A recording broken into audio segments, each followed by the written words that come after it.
네, 안녕하십니까. 혹시 행정학 처음 접하신 분 손 들어보실래요? 아예 처음 접한다. 나머지 분들은 그러면 행정학과 분이실까? 행정학을 듣고 오셨습니까? 이게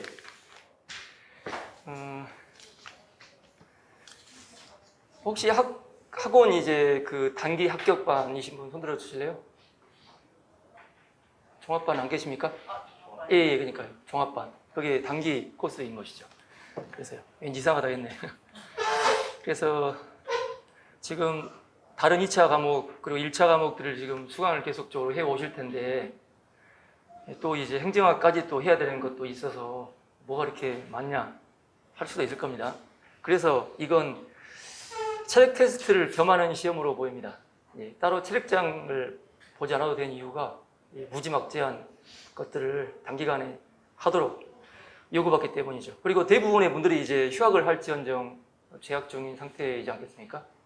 그래서 지금 2차를 보신 분, 지금 입법고시 오늘 2차를 이틀째 보고 있는데 내일까지 3일 봅니다. 입시는요. 행시는 좀 더 길게 보죠. 그런데 간혹 이제 학부생도 계시더라고요. 지금 수업 받으신 분도요.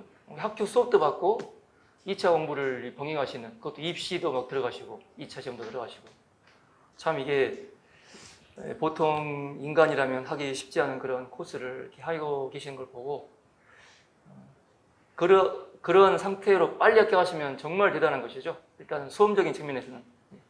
그러면 다른 선생님들한테도 지금 많은 그런 조언을 받으셨겠지만 이 행정학의 특수성 때문에 좀 더 다른 어떤 합격 비결 같은 것도 있겠으나 이 과목 측면이라면 또 어떤 측면을 좀 더 신경을 쓰시면 좋을까 싶어서 제가 오리엔테이션 자료를 좀 마련했습니다. 그러면 1차 과목은 잠깐 차치하고 행정법 그리고 경제학 원투펀치 과목이죠. 그 두 과목과의 대비 속에서 말씀을 좀 드려본다면 이 과목이 어느 정도의 어떤 상태가 되어야 합격에 문제가 안 되겠느냐, 아니면 좀 효자 과목이 효자라면 너무 성차별적입니까? 효녀 과목이 되겠느냐, 그런 측면에서 하나씩 일단 보시겠습니다. 여기는 너무 오래는 안 보겠습니다. 1번, 이 과목만 공부하는 게 아니죠. 피셋도 하실 테고 지금 또 이제 헌법도 원장님 수업도 하시고 하시던데 그런 수업과 병행해야 되기 때문에 가급적 나는 수업 때 끝내겠다, 그렇게 좀 덤벼드시면 되겠다. 특히 예비순환이기 때문에 제가 다른 선생님들 저희 학원만 보더라도 조금 깊이 있게 하시던 것 같더라고요. 지금 단계에서는 이게 또 다른 선생님들과 그런 말씀 자체가 좀 좀 애매하긴 한데 제 기준으로는 논문은 좀 지금 보는 것은 과하다고 싶거든요. 경제학의 응용 문제를 예비순한테 푸는 듯한 그런 측면일 겁니다. 그래서 저는 기초를 탄탄히 하자. 그게 이제 저의 모토로서 그게 탄탄하다면 나중에 이제 무슨 말씀인지 아실 테니 일단은 이 정도만 할게요. 여러 자료들이 이제 좀 내려볼 수 있다. 질질 끌려다니지 않고. 그리고 첫 번째 줄 뒤에 이해가 안 되는 부분은 이제 수업 때 간혹 생각하시는 분이 있어요. 강사가 설명을 하는데 골똘히 생각하고 있습니다. 기존의 배운 지식과 결부시켜서. 아니면 자신의 관심사가 같으면 상상의 나래를 펼치시죠. 어떤 정책 관련해서요. 행정학에서 게임 정책도 이제 필수는 아닌데 사례로 자기가 쓸 수 있습니다. 답안지예요. 그 범위는 행정법 판례처럼 이렇게 리드 케이스가 있고 그렇지 않습니다. 그래서 어떤 것이든 사례에 적을 수가 있는데 예를 들어 제가 게임 관련 무슨 디테일하게 롤, 단계 절대 말 안 하죠. 그런 것들은 단계도 이제 최근에 한강변 살인사건 때문에 그게 9단계라는 것도 처음에 알게 되는데 아무튼 그런 부분은 전혀 할 필요가 없는 부분이고 행정학적인 측면에서 설명을 드리는데 그때 혼자 막 그렇게 그쪽으로 상상의 나래를 펼치면 절대 안 되겠다. 그래서 혹시 이제 맥락상 중요하다라고 했는데 좀 이해가 안 된다. 그러시면은 옆에 이제 노트에 좀 얼른 적으시고 계속 수업을 따라가셔야겠다 말씀드립니다. 이제 과거 거의 최연소급 합격생이라는 해드릴게요. 2008년도에 합격하신 분이니까 제가 강사를 막 시작했을 때거든요. 근데 뭐 몇 개월 차이 안 나는 최연소급이었습니다. 근데 그분이 나중에 이렇게 그런 행태를 제가 알게 되었는데 자기 노트에다가 이렇게 오른쪽 이렇게 딱 질문 칸을 만들더라고요. 노트에서도 오른쪽에 딱 줄을 자를 대가지고 거기는 오직 질문만 적는 한. 그래서 거기에 얼른 적어둔대요. 안 그러면 계속 생각을 해서 그러니까 강사는 계속 진도 나가버리죠. 복습 동영상을 듣더라도 이제 제가 저희 학원에 이제 이번 삼순환 처음 와가지고 그 시스템이 좀 다른데 이 수업이 다 끝난 다음에 복습 동영상이 올라갑니까? 좀 그런 측면 때문에 빨리빨리 이렇게 대처를 할 수 있어야겠다. 그러면 빨리 적어두시고 바로 수업에 따라가시면 되겠습니다. 예. 그리고 쉬는 시간 때 잠깐 생각해 볼 수도 있고 그래도 좀 답답하다 그러시면은 수업 때도 질문도 하시고 나중에 조금 더 생각해 봐야겠다 싶으면 돌아가셔서 메일로 보낼 수도 있고 그 본인 자유시겠습니다. 그런데 이제 가급적이면 수업 뒤에 질문하시는 것을 더 추천해 드린다. 예. 좀 더 이렇게 차분히 생각을 해보시고. 오리엔테이션 자료 1번 보고 있습니다. 그리고 이제 2번 AB 순환 때는 당연히 복습이 중요하겠죠. 뭘 알아야 이습을 하지 않겠습니까? 그래서 좀 기존의 행정학을 좀 접해보신 분들이라도 복습 위주로 하시고 조금 시간에 여유가 있다 싶으시면요. 뭐 제 카페 기사 같은 것도 더 볼 수 있겠는데 뒤에 말씀드리겠습니다. 그래서 다음 진도를 제가 얼추 말씀을 드리면 거기 부분을 살짝 이렇게 눈도장만 찍고 오시는 것도 도움은 되겠습니다. 10분 이내로 이렇게요. 얼른 이런 거 되게 있나 보나 이렇게요. 그 다음 한번 복습 시 무조건 그 처음부터 이렇게 읽어야 됩니다. 예. 그건 이제 다음에 나와 있던가요? 예. 근데 일단은 이제 다시 말씀드리면 복습할 때 전날 수업 들었던 것만 하지 마시고 이제 저녁 수업이기 때문에 밤에 바로 주무신다면 다음날 할 수도 있고 아니면 저녁에 1시간 혹은 30분이라도 얼른 한번 보고 자는 게 뭐 망각 그 효과에서도 도움 되냐는 말씀 잘 하시죠? 그래서 얼른 10분이라도 씻은 다음에 10분이라도 보고 주무시는 것도 추천해 드린다. 그럼 역시나 최연소급은 아니나 단기 합격의 또 결정판인 남자분 하나 소개해 드리겠습니다. 이분은 이제 화학과 분이세요. 고대 화학과. 뭐 제가 뻥친다고 할 수 있기 때문에 이름까지 공개하겠습니다. 강준성입니다. 연예인급으로 잘생긴 남자분이었거든요.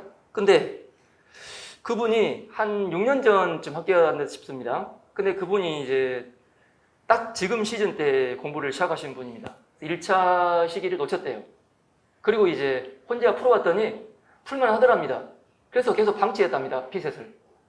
어차피 1차가 안 되면 어차피 2차 공부가 안 돼 있으면 나는 내년에 어차피 붕 뜬다 라고 작전을 세우셔가지고 근데 그 작전은 제가 이렇게 보편적으로 하기가 애매합니다. 그분이 피셋에 이렇게 정말 뭐 자신이 있으셨던 것 같기도 하고 또 이제 화학과 분이시니까 아무래도 이런 그 사회학 분야의 글이 상대적으로 낯설 수 있잖아요. 근데 그분이 독특했던 게 이런 그 문학 같은 걸 좋아했대요. 그래서 이런 글을 읽을 때 그분은 재밌었답니다. 오히려 참 독특한 분이셨는데 그래서 이공계적 마인드와 이쪽 마인드를 다 갖고 있는 그런 분이시기 때문에 좀 그렇게 빨리 합격하게 됐나 싶기도 한데요. 근데 그분이 방통위 갔습니다. 방통위. 예. 방송통신위원회. 예. 뭐 부는 아니지만은 위원회도 이제 중앙행정기관이라고 합니다. 근데 일단 그런 이름들은 나중에 들으기로 하시고 근데 그분이 어떤 게 하나 특징적이었느냐 행정학이 2차 과목 중에 그래도 가장 까다롭다고 생각 들었대요. 그분이. 그래서 가을부터 지금부터 하면 도였겠다는 것이죠. 가을에 1순환이 통상 9월쯤 시작하는데 경제학부터요. 뭐 행정학은 이제 10월 좀 넘어가서 수업이 시작되겠죠. 그때쯤이던가 전쯤이던가 행정학 그 책을 하나 정하셔가지고 밤에 자기 전에 30분씩 보고 잤답니다. 무조건 6개월 동안. 예. 나중에 합격하신다는 말씀하시더라고요. 예. 30분 동안. 날마다 보는 것처럼 무서운 게 없는 것 같아요. 날마다 계속 이렇게 그냥 한 권을 계속 보는 거죠. 이렇게요. 익숙해져야 됩니다. 뭔가 낯설죠. 책 자체가. 예. 새로운 과목들을 막 접할 때마다 이건 또 이렇게 뭐냐, 이건 또 뭐냐 하면서 이렇게요. 예. 근데 이제 뭔가 들을 때는 뭐 그런가 보다. 예비 때는 수위를 조절한다, 강사님들이. 그때 너무 깊이 있게 해버리면은 학생들이 힘들어해서 이렇게 이탈해버릴까봐 그래서라도 뭔가 이렇게 좀 어려운 걸, 중요한 걸 다루더라도 이렇게 깊이 있게 쭉 안 들어가고 발만 살짝 담그고 빼버려 이렇게요. 예, 그런 식입니다. 예비 때는. 그렇게 안 하면 안 되는 것이죠. 모든 파트 측면을 다루시지 않는 분도 계시지만은 또 저처럼 전 범위를 다루려면은 더더군다나 시간이 부족하기 때문에. 그러면 그 분 입장에서 그렇게 낯선 용어들, 낯선 구성들 이런 것들을 이렇게 정말 친구 이름까지는 아니더라도 바로 그 용어가 툭 튀어나오게, 예, 제가 카페에 뭐 이렇게 저도 예전에 그 소수점 그리고 제가 피셋 딱 전환기 때 고시를 접은 사람인데 소수점 떨어지고요. 피셋이 제가 좀 그때 당시에 좀 지친 상태에서 좀 여력이 남지 않아가지고 접었던 그런 수험생 출신입니다. 그래서 또 과거 생각을 하면 안 되는 지금요. 순간적으로 제가 그럴 뻔했습니다. 정신 차려 아저씨. 그래서 이제 딱 피셋 전환기니까 언제 피셋 기출문제 나온지 아시잖아요? 대충 2006년, 5년 그때쯤이니까 그때쯤 접은 사람입니다. 근데 2006년 때 접었던 사람인데 7년, 6년, 7년 그 사이 때요. 5년까지 2차 보고 제가. 그런데 그 분 입장에서 상당히 특징적인 게 이제 그런 낯선 용어들을 그렇게 반복적으로 이렇게 보는 측면이 상당히 중요하다라는 말씀을 드리고 그냥 넘어갈게요. 또 시간 되면 말씀드리겠습니다. 그런 것들.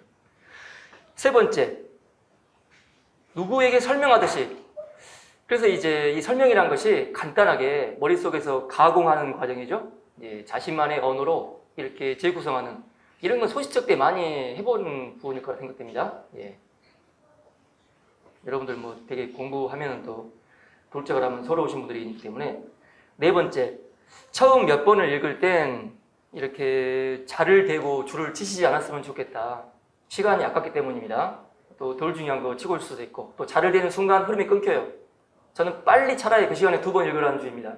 최대한 많이. 한 단락을 읽고 또 어떤 목차가 잡혀 있으면 그 목차 전체가 결국 하고 싶은 말이 뭔지. 뭐 언어 논리 잘하시는 교수님 그러시던데요. 뭐 대각선 읽는다고 대각선으로 이렇게요. 지문을 여러분 보시 이렇게요. 고수들 언어 논리 예전에 고수들 말씀 들어보면 여기도 계실 테지만 대각선으로. 또 문제 보면 되게 뭘 물어볼지 그게 보인다던데 패턴이 고수들은. 그래서 자료 해석도 거의 푸는 일이 없다고 하잖아요. 되게 나오니까 입시는 좀 녹아드시 문제긴 한데 제가 듣기로는. 그래서 이제 이렇게 뭐 언어 논리는 통상 지문을 보고 이제 그 위로 올라가서 읽는 본문을 읽는 그런 경우가 이제 보편적인 그런 잘하시는 분들의 패턴이던데 아무튼 그 읽을 때 골자를 결국 찾아내는 과정이잖아요. 골자를 똑같습니다. 이것도 이제 골자만 찾으면 나머지는 되게 부연하는 부분이다. 부연. 이 많은 책의 내용을 답안지에 다 적을 일이 없다. 그래서 골자를 뽑아내서 자기의 말로 표현할 수가 있으면 이제 답안지 작성의 1단계가 이제 된 것입니다. 그럼 뭐가 또 남았는데요? 2단계는 밑에도 있습니다. 미리 한다면요. 지금 여기 빼고 그냥 입으로 하겠습니다. 기출문제가 상당히 다채롭다. 그 다채로운 기출문제를 이렇게 대처를 하시려면은 구술이 있어야지 구술을 꿰지는 과정이 있지 않겠습니까? 예. 그래서 지금부터 구술을 꿰려고 하지 마시고 꿰봐야 경제학도 그 레벨의 문제가 많이 있듯이 기초적인 개념, 원리부터 파악이 된다면 그 과정이 그렇게 길지 않을 것이다. 심화를 시키더라도 경제학도 기본 개념이 딱 잡혀 있으면 그 심화 단계가 그렇게까지 문제가 안 되겠죠. 근데 기본 개념이 잘 안 돼 있으면 상당히 그런 그 측면에서 이렇게 사상무각이듯이 다시 개론서 책으로 돌아가는 분들도 간혹 있습니다. 기초가 좀 잘 안 돼 있어가지고. 예.